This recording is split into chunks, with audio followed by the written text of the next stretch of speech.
पूर्णिमा की सबको शुभकामनाएं। क्या जानना है, क्या समझना है आपको, या क्या पूछना है आपको?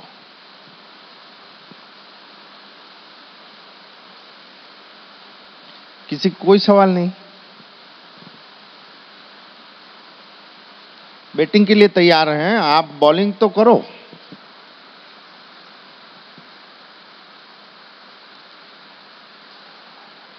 किसी चीज का अक्सर दुख होता है।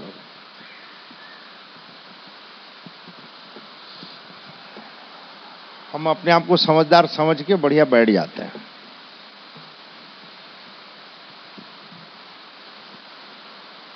या फिर पूछेंगे तो हम बेवकूफ कहलाएंगे, ये मान के बैठ जाते हैं। दोनों स्थितियां बहुत खतरनाक हैं। कुछ चीजें इतने साल से मां के सानिध्य में हमको सीखना चाहिए कि अगर हम ठोक के कोई बात नहीं बोल सक रहे हैं, उसके पीछे के कारण हम स्वयं हैं। जिस दिन आपके जीवन में आप जो बोल रहे हो वो कर रहे हो, और जो करते हो वो बोल रहे हो, ऐसी स्थिति आ जाएगी, उस दिन आप कहीं भी खड़े होके बिंदास बात कर सकते हो। हम जो बोल रहे हैं वही हम करते हैं। हम जो करते हैं वही हम बोलते हैं।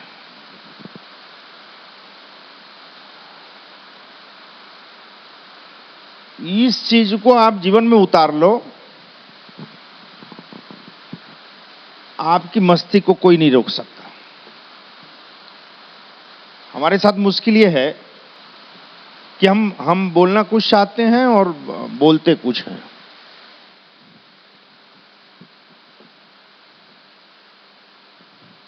हम करना कुछ चाहते हैं लेकिन करना कुछ और पड़ता है, इसलिए जबान नहीं खुलती।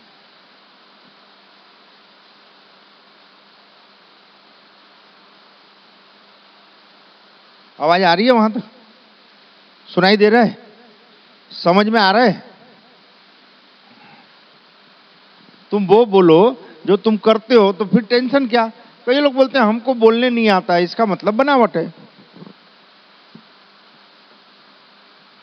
आपके दिल में जो है उसको शब्दों में, अपने घर में, खुद के घर में बोलने में क्या दिक्कत है?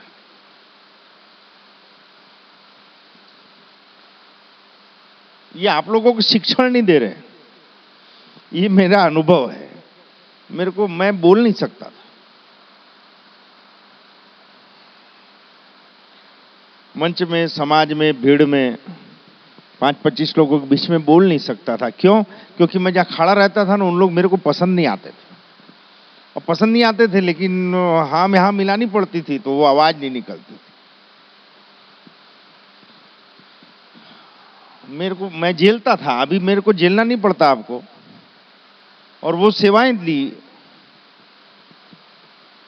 जिसका मर्म मां ने समझाया पिछले रविवार को, कि अगर आप सकाम सेवा कर रहे हो, सत्कर्म कर रहे हो, तो क्या प्राप्ति होगी? जब हम कोई इच्छा रख के, कोई महेच्छा रखिए सेवा करते हैं तो वैभव मिलता है, सांसारिक चीजें मिलती है। सुनाई दे रहा है कि नहीं? जब हम किसी उद्देश्य से सत्कर्म करते हैं या सेवा करते हैं, तो उसके प्रतिफल में ब्रह्मांड की तरफ से हमको वैभव मिलता है।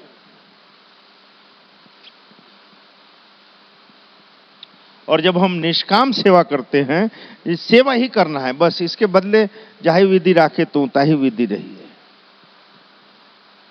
इस भाव से जब हम सत्कर्म करते हैं, सेवा करते हैं, किसी भी मांग को, अपेक्षाओं को न रखते हुए, तब हमारी पुण्याई जागृत होती है।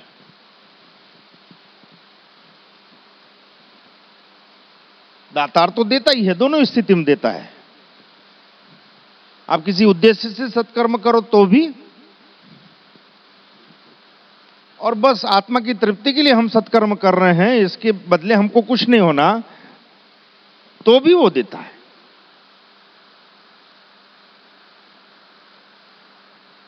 छत्तीसगढ़ की माड़ी के यहां जनरली देखे होंगे आप, बच्चियों को और बच्चों को बहुत प्यार मिलता है, हाँ या ना? कारण कारण जानते हो क्या है? कि मेरे को बच्चे लोग अच्छे लगते हैं, जवान लोग अच्छे लगते हैं, इसलिए। हाँ, ये बात भी है। वैसे मेरे को बुढ़े लोग अच्छे नहीं लगते, बुढ़ियां अच्छी नहीं लगती। एक ही बुढ़ी है जो अच्छी लगती है,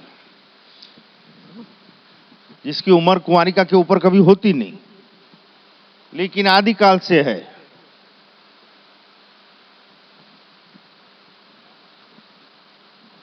ये जितनी बच्चियां बच्चे आते हैं मेरी माड़ी की सेवा के लिए, उसका कोई उद्देश्य नहीं रहता,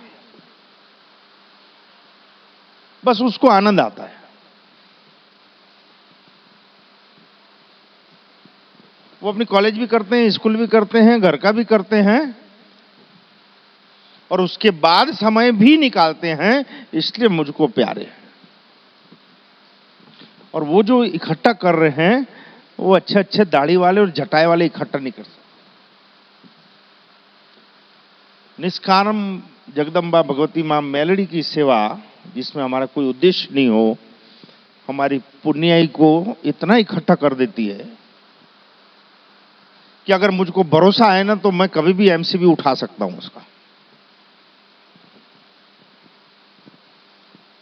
इतनी पुण्याई इतनी ही बच्चियों में इकट्ठी हो जाती है। इसका एक उदाहरण कि एक बच्ची माड़ी के यहां, ऐसा भेद नहीं होता कि इसको बहुत प्यार है, इसको कम प्यार है, ऐसा सबको अपनी अपनी सोच है, लेकिन मां की तरफ से एक ही दृष्टि होती है, दो दृष्टियां नहीं होती।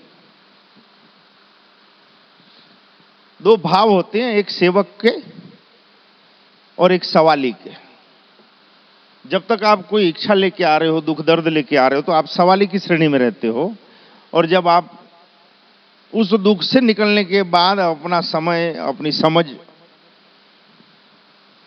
अपनी श्रद्धा जब माड़ी के चरणों में रखते हो, तब आप सेवक की श्रेणी में। तीसरी कोई कैटेगरी नहीं है। या तो आप सवाली हो, सवाली समझते हो, समझेंगे नहीं?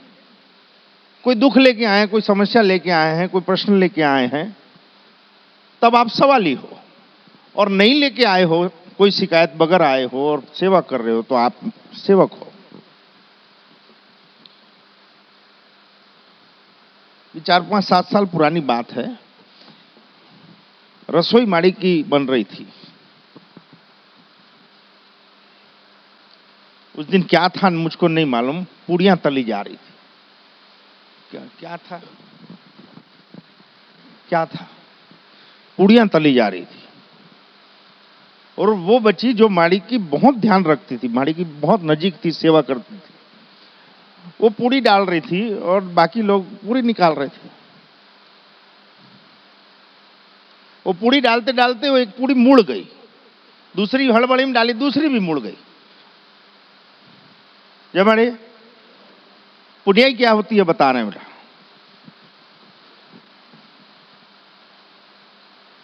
वो कढ़ाई में तेल उबल रहा है, पूड़ियां तली जा रही है, और एक पूड़ी डाली हड़बड़ी में मुड़ गई, ऐसे डबल हो गई, दूसरी डाली वो भी डबल हो गई। उसने अंदर हाथ डाला, पूड़ी को सीधा किया, दूसरी पूड़ी को सीधा किया, फिर पलट दिया।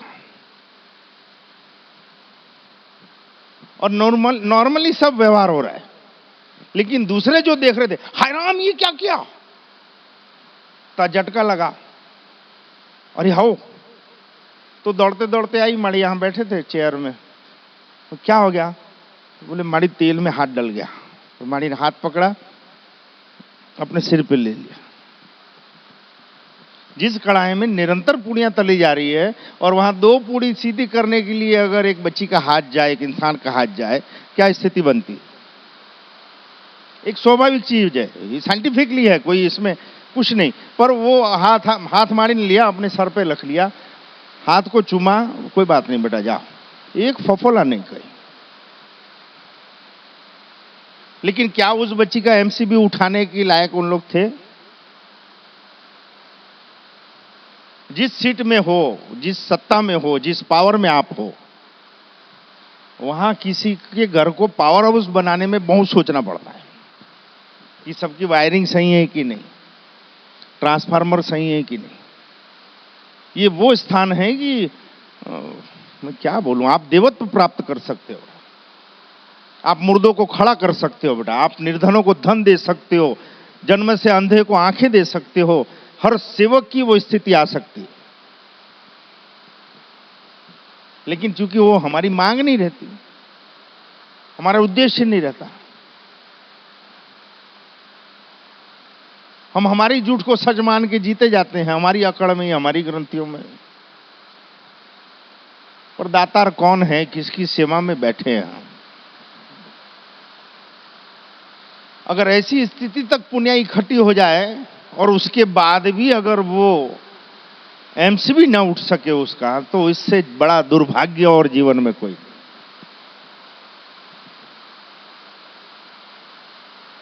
उसका कारण होता है। 3 शब्द माड़ी ने फिर बोले थे, कुल, बल और कार्य। जब भी हम संगत करें, सामने वाले के कुल का ध्यान रखें। जब भी हम कोई व्यवहार करें, लेना या देना, सामने वाले कुल का ध्यान रखें।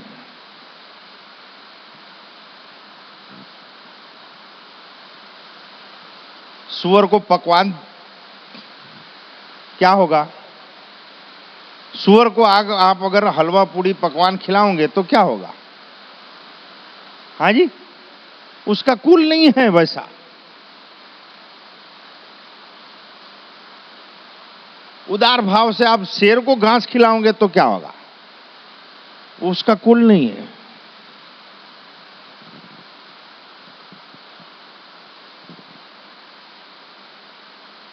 और इंसानों की तो गणित ही छोड़ दो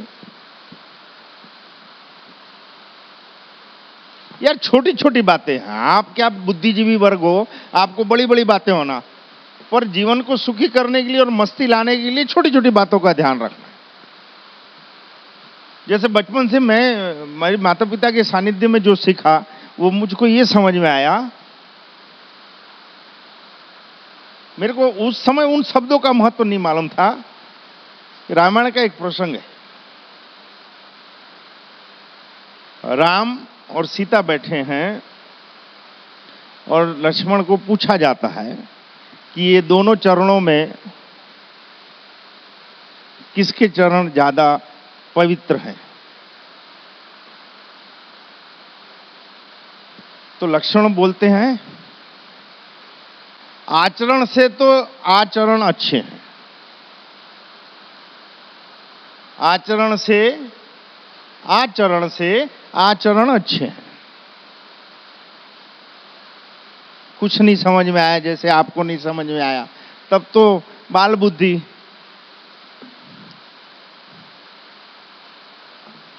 कैसा आचरण अच्छे हैं कि आचरण अच्छे हैं? राम और सीता बाजू बाजू में बैठे, लक्ष्मण को पूछा ऋषियों ने कि बताओ किसके चरण ज्यादा पवित्र हैं? लक्ष्मण ने कहा आचरण से आचरण अच्छे हैं।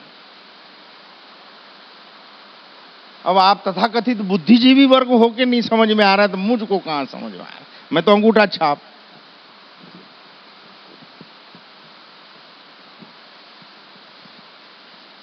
समझ में आई? समझ में आई? हम वो लेने ही नहीं आए तो क्या समझ में आएगा बताओ? क्या समझ में आया? रिपीट करो, बार बार रिपीट करो, बार बार रिपीट। एकदम खुला खेल है।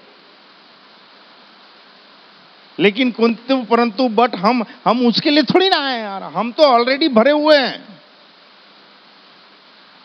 हम तो सही हैं, हम तो समझदार हैं, हम होशियार हैं, हम चतुर हैं, ऐसा मानते हैं। हर कौवा ये समझता है कि वो बाज है। बाज कभी नहीं बोलने जाता कि मैं बाज हूं।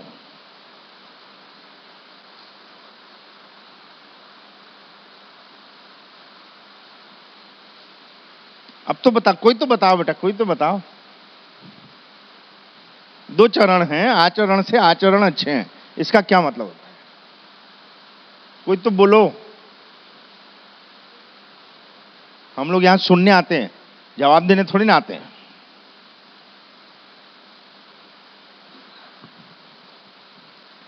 हाँ जी, ये बात बचपन से समझ में आ गई कि अगर हमारा आचरण अच्छा है तो ये चरण पूजनीय हो जाएंगे। आचरण अच्छा नहीं है, हमारे कपड़े खाली अच्छे हैं, हमारी अलंकृत शब्द हैं हमारे पास खाली, और आचरण एकदम नालायक जानवरों टाइप का है, ज्यादा दिन नहीं टिकेगा। आचरण अच्छा होना, कपड़े भले फटे हो, आचरण अच्छा होना, भले रंग रूप कैसा भी हो, आचरण अच्छा होना, भले पैसे हो न हो, हम कोई नौकरी कर रहे हो, धंधा कर रहे हो, लेकिन आचरण अच्छा होना। और जिसके आचार विचार व्यवहार रूपी आचरण ठीक नहीं, वो कौवा भले अपने आप को बाज समझे, दुनिया को न मालूम हो कि तेरी नालायकियां क्या है, तेरी नालायकियां क्या है, लेकिन तेरे अंदर बैठने वाले को तो मालूम होगा, उससे कैसे छुपाएगा। और ये भी भूल जाओ कि माड़ी ने ये बात तो स्पष्ट कर दी कि और कहीं हिसाब होते हैं हमारे, वो तो जब होते हैं। ये एक बात समझ में आ गई कि आचरण किसी भी हिसाब में हमारे मेरे जीवन मूल्य, मेरे सिद्धांतों से मैं समझौता नहीं करता। ऐसा हुआ जीवन में, ऐसा हुआ कईयों बार, ऐसा हुआ कईयों बार।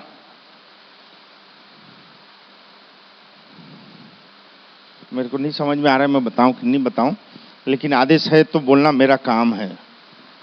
कि नवनाथों में से एक गोरखनाथ जी आए थे कि बेटा मांग, तू मेरा बन के देख, तेरे को सब कुछ कर दूंगा। भैरव आए, वीर आए, एक ही शब्द, सबकी एक ही लाइन रहती थी, तू मेरा बन के रहे, तुझको क्या होना बोल। यक्षणियां आई, अप्सराएं आई, प्रेतात्माएं भी आए, भूत भी आए, पितृ भी आए, पर तू मुझको पूज, तू मेरा बन के, मेरा सेवक बन, तुझको क्या होना हम कर देते। किसी को ना नहीं कहा। यही बात मां उमा ने भी कही, यही बात मां चामुंडा ने भी कही, यही बात खोड़ियार ने भी कही। पर सबको सम्मानपूर्वक एक ही बात बोलते थे कि मेरी आराध्य को अगर मंजूर हो तो मैं आपकी भी सेवा करूंगा। लेकिन जिसको अपना मान लिया, मैं वो बादल नहीं जो आवारा आज इधर कल उधर, ऐसी शक्तियां, तब स्थितियां भी वैसी थी। ये सब परीक्षाएं होती है बेटा, इसको बोलते हैं आपकी क्वालिटी चेक करते हैं, भाई क्या आपकी औकात क्या है, आपकी लायकियत क्या है। अगर हमको किसी को कुछ देना हो तो भिंडी तो तोड़नी पड़ेगी यार।